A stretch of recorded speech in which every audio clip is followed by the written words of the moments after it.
Hi, everybody. It's Teresa Vigorino here, and I am continuing with you on the principles of miracles. I did have 2 weeks where I was offline. I was off the grid. I was in the jungle of Peru again to experience the ancient plant medicine, which, by the way, has been nothing short of transformational for me. It has been an answer, an antidote, and an experience all in one. So many of you know that I am struggling at times with an autoimmune disease. I don't want to say struggle because it's been my greatest teacher. And because of having this illness present itself throughout the entirety of my life, it's forced me to find answers. It's forced me to turn over the stones.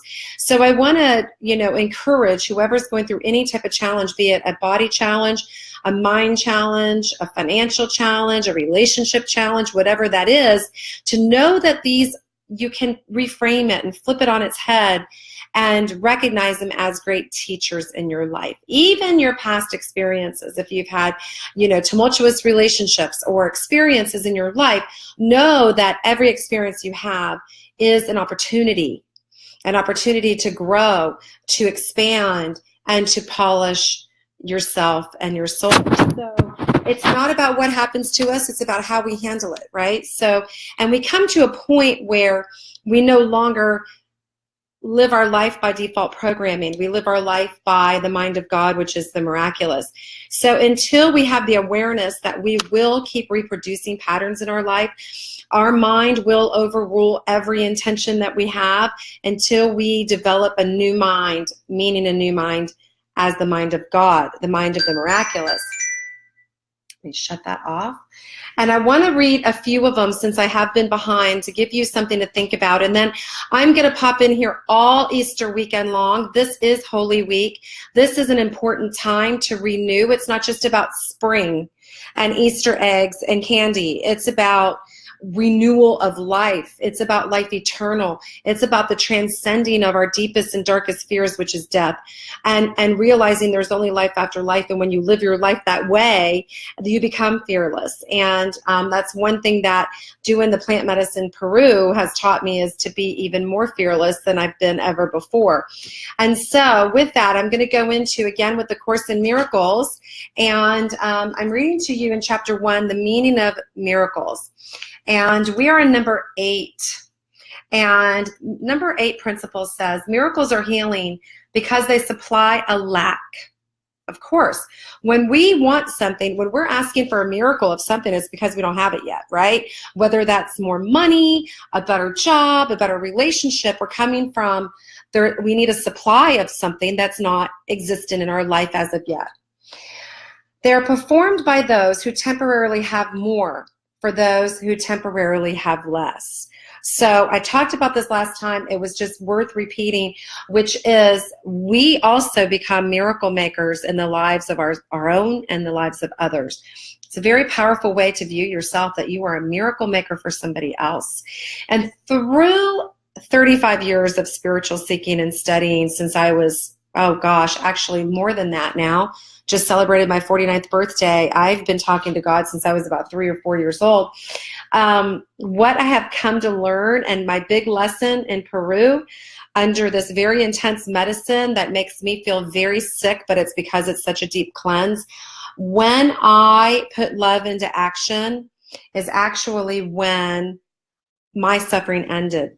So I want you to be thinking about that. Like when you were in your deepest, darkest place, sorry, I'm just trying to look at you without this glare in my eyeglasses. When you're in a deep, dark place or a challenge, think of ways that you can be love in action, and I promise you it'll transcend that state of being that you're in. Okay, number 9, miracles are a kind of exchange.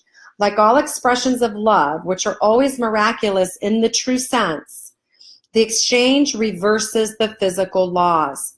They bring more love to both the giver and the receiver. It is an exchange. So here they're talking about God moving us to be miracle makers for other people, right? And that it's akin to all expressions of love. And expressions of love in and of itself is the miracle. Okay, so I know my husband and I, he was having a hard time on some of this medicine, and I know I was too. And when it changed for me was when I was there to help him. And then that actually transcended the physical laws of what I was feeling in my physical body. So that love expression got me out of my own suffering. So think of that, and think of ways that you can transcend your own suffering by being a miracle for somebody else. Number 10, the use of miracles as spectacles to induce belief is a misunderstanding of their purpose. So sometimes we want God to show us who God is. Perform this and then I'll believe. Do this for me and then you have my loyalty. Truly, that is a manipulation of God, right? And you're trying to have magic parlor tricks rather than what the meaning of miracles really are. Prayer, number 11, prayer is the medium of miracles. It is a means of communication of the created, you and me, with the Creator. Through prayer, love is received, and through miracles, love is expressed. A lot of people have a resistance to opening up that line of communication with God, and I just want to say, beat down that wall of resistance, and there is no right or wrong way to pray. I pray for people all the time. I'm actually beginning the prayer circles again. So if you are not on my email list and you're seeing this, I would imagine that you are, since this is a private group. Be prepared to learn more about the Patreon, where we'll have paid for workshops, but also the healing circles, prayer circles that are free. And I want to do something that is not just about the individual. So my idea is 3 times a week, Monday, Wednesday, Friday at 8 a.m. Pacific time. We'll start the day or 7 a.m. Pacific time with a prayer for something besides yourself. The world, America, world peace, hunger, ascension, whatever it is that's near and dear to your heart that is outside of you.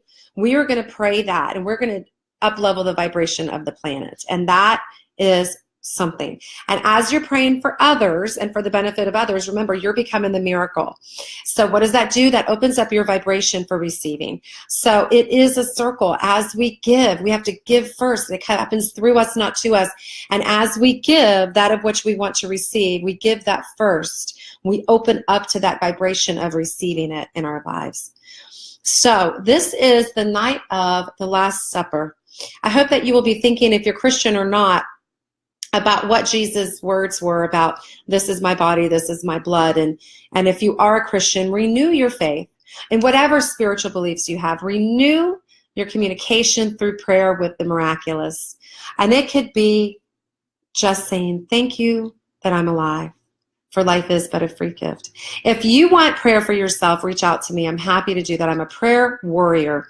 I love it. It's my favorite thing to do in the world. So let me help you open up that mind, that intimacy that deep down you are longing for. We all do. There's only one way to fill it, and that is by the communion with your Creator. You all take care.